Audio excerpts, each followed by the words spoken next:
ভাৰতীয় জনতা পাৰ্টি দক্ষিণ কামৰূপ জিলাৰ দুগত পলাশবাৰী সমষ্টিৰ অন্তৰ্গত 11 নং ৰামপুৰ জিলা পৰিষদৰ নিৰ্বাচনী সভা মিৰ্জাৰ খাটপাৰা দুৰ্গা পূজা মন্দিৰৰ প্ৰাংগণত অনুষ্ঠিত হয়। এই নিৰ্বাচনী সভাত মুখ্য অতিথি হিচাপে উপস্থিত থাকে অসম চৰকাৰৰ বিভাগীয় মন্ত্ৰী পীয়ুষ হাজৰিকা।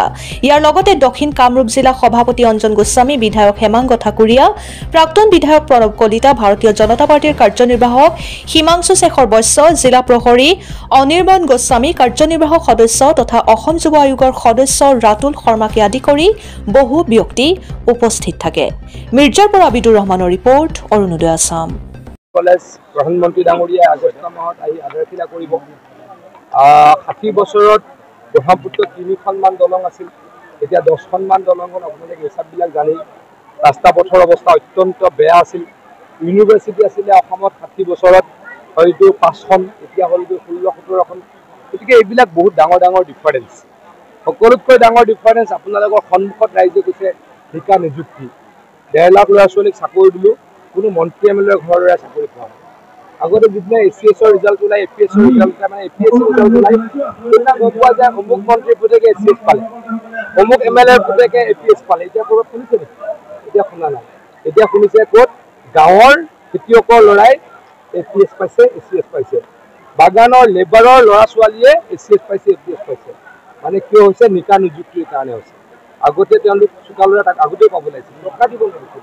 কিন্তু এইবিলাক ডিফাৰেঞ্চৰ কাৰণে কংগ্ৰেছক আৰু ৰাইজে কেতিয়াও ভাল নাপায়। ভোট নিদিয়ে, বিজেপি আৰু নেতৃত্বত ভোট দিব।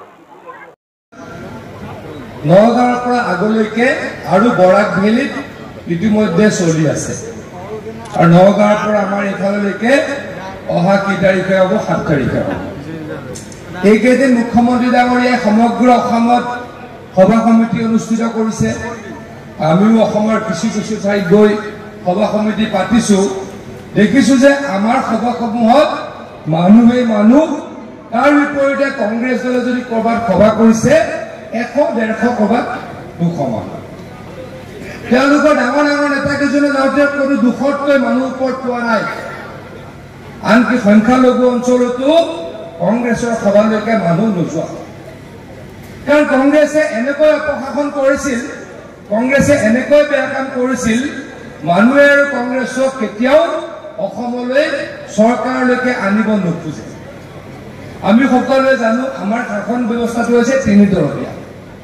ওপৰত থাকে কেন্দ্ৰ চৰকাৰ, তাত এতিয়া নৰেন্দ্ৰ মোদী ডাঙৰীয়া প্ৰধানমন্ত্ৰী, আৰু ৰাজ্যত থাকে কোন? ৰাজ্য চৰকাৰ।